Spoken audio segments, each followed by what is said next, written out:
sengecha peke yako Abwana Chudi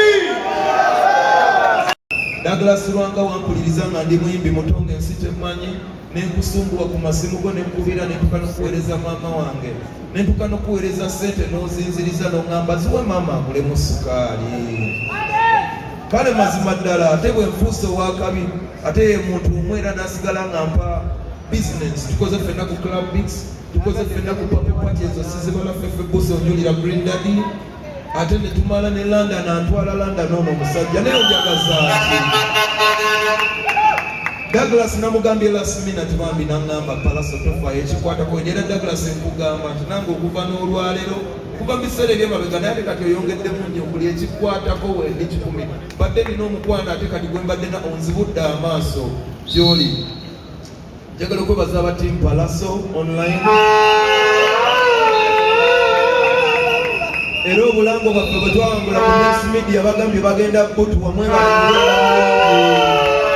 bali bakama bange basanyufu baaba njagala okutwala akadde kano okwebaza abaganda bange mu ngeri ey'enjawulo radio and Weasle mwansanga mu kaseera akazibu ne mumpa omukisa ne munsambira akajje temwakoma okwo yadde RIP radio muganda ffe yatuvaako Weasle osigadde otambula nange paka n'olwaleero kyejulira paka ne ku lunaku lwe tugendako munange mbebaza olw'okuba endongo yammwe ne mumpeeramu omukisa nange nensobozesa abala nange nentukiriza ebirooto byange mwebale kubeera nange radio and Weasle njagala okwebaza Dr. Jose Chameleon Dr. Jose Mayanja banange omusajja oyo munange webale bingi sisobola bitutola bingi byompadde bingi byonziguliddewo bingi ebyandinzitoyeeko byewafuula ebyangu bagamba mu nsi kitwala omuntu omu okukyusa generation ya family ye forever banange yono ono omusajja yasooka okuva ekawempe n'atuuka gye yatuuka nadda n'atunona naye kwegamba tutunuulira ewaka eyo ekawempe nga tewali opportunities netulaba ne bannaffe abataazifunako ne tweyongera okunyumirizaamu munange tewakoma kubeera muganda wange naye oli taata wange ku nsi ate bagamba abazadde baffe ab'oku nsi baba bakatonda baffe ab'oku nsi munange Dr. Jose Chameleon oli katonda wange ow'oku nsi mukama ngonja osinga okwagala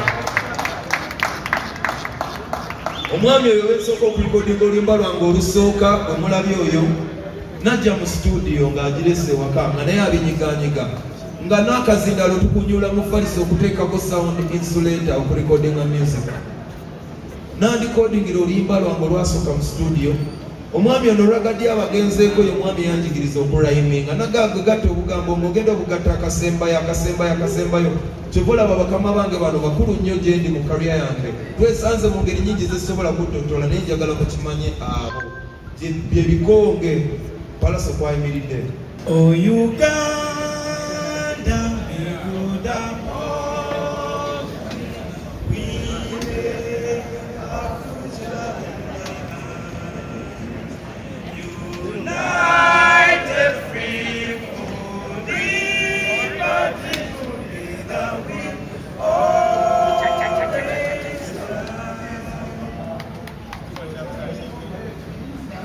melody ya simi uvedane deryo lyona lile kwanga Uganda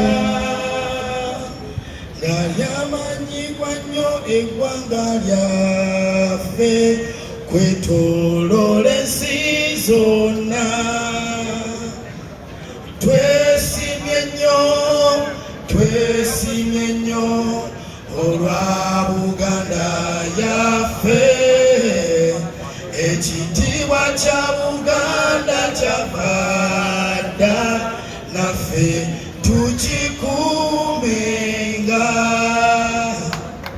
Ssaabasajja bane basolo ne banyabo abali wano I'm very happy ndi musanyufu nnyo okuba nti mwenna muze wano ku Kristo ya Pallaso. Njagala okwebaza aba Federation abayimbi bonna basazeewo okwegatta ogamba nti twogeze eddoboozi erimu. Eddoboozi erimu lye ligenda okukuza Music wa Uganda okugenda mu nsi zonna. Njagala okuddamu okwebaza bannamawulire bwenna bakamera eziri wano. Ebiseera bye twayimba edda nga kamera teziwera zibeera nga 7-6 kati olwaleero wano kamera eziriwo ziri nga 10. Mwebale nnyo omulimu gwe mukola bannaaye kubanga zino kamera zitegeeza information. Njagala muwagire nnyo abayimbi ba Uganda kubanga abayimbi ba Uganda balina kinene nnyo kye bagasse ku ggwanga. Njagala okwebaza Chameleon. Chameleon weebale kuza abaana bati. Nzijukira nga Pallaso kadde. Nzijukira nga Weasle kadde. Naye musobodde okukwasaganya okulaba nti Music wa Uganda agenda mu maaso. As a family, I would have brought Mummy and Daddy bo bakoze omulimu ogwabwe. Abaana bano si bangu kukuza abaana bano. Naye abaana bakoze ekintu ekirungi. On behalf of NCF, njagala beebaza media fraternity, njagala okubagamba nti bano tugenda kukolera wamu okulaba Music wa Uganda agenda ku step endala era nga tuli ready okwasiza awamu. Bano sina bingi byakwogera. NCF Yebaziza omulimu mukola mulagidde ddala nti ati mumuwagidde mwebale. Adamu mwenna team Mayanja mwenna team Pallaso. Kusooka okubeeyanza okutulaga laavu okutulaga amapenzi. Bannange naffe tetwagalika, naffe tulina amapenzi mangi gagamu. Amapenzi ogasiikana gakola ibinga, so bwe tuba tweyagala bwe tuti Mukama tumuddiza ekitiibwa. Njagala okweyanza Pallaso obutanswaza. Nzikira nga tugenda ne Pallaso America nga tugenda okuba ekyeyo nga wano biganye. Bambi wano babiganye. Pallaso ne muganze nkomawo. Pallaso n'asigalayo. Naye nabaana naye n'akomawo n'akikwasaganya amawe bali butwanswaza. Njagala okweyanza first of all Chameleon musajja gwe. Pozi bamuyise Musako gwa Muziki. Musako gwa Muziki ogwo amawe bali kukwatirira Abaganda bwe bali kukwatirira nga siriiwo tiriwo nga Jose Chameleon wabula nga ndiwo nga faani wa Pallaso. Ekyo yakushukira Uncle Pallaso nga bwe guyita lunaku lwo nga 9 June lunaku lwo obuwanguzi bwo. Nze sijja kwogera nnyo bigambo bannamawulire buli bakwano baffe beebaza banne mwebale nnyo tuba nti mututuusa bantu. Uncle Pallaso nze ndi mujulizi wo. Kyati Dagiras bwe ntuusa wano tayagala kukumpa wentuula nnoomyemu. My brother bino byange. Si byange kyolunaku lwange naye kunjukiza olulala Mukama wange olaba nga Pallaso Amayanja family oyambwa mukumpa wentuula taata. Ogambye otya? Kusonye taata. Ku lwansonga Uncle Pallaso nsooka okwenyumirizaamu olw'obuvumu olw'obunti oli musajja munyiikirivu. Nze nakula Pallaso ng'otandika okuyimba nenooza nti weejanga naye with time oprove nsenze nga mukulu wo n'oprovinga ne Uganda yonna kyoli muyimbi wakabiri. Basawo ne bannyabo Pallaso mubi. Nakigambanga bannamawulire nga mulowooza nti mpaana muganda wange. Obudde butuuse amazima geeyoleke.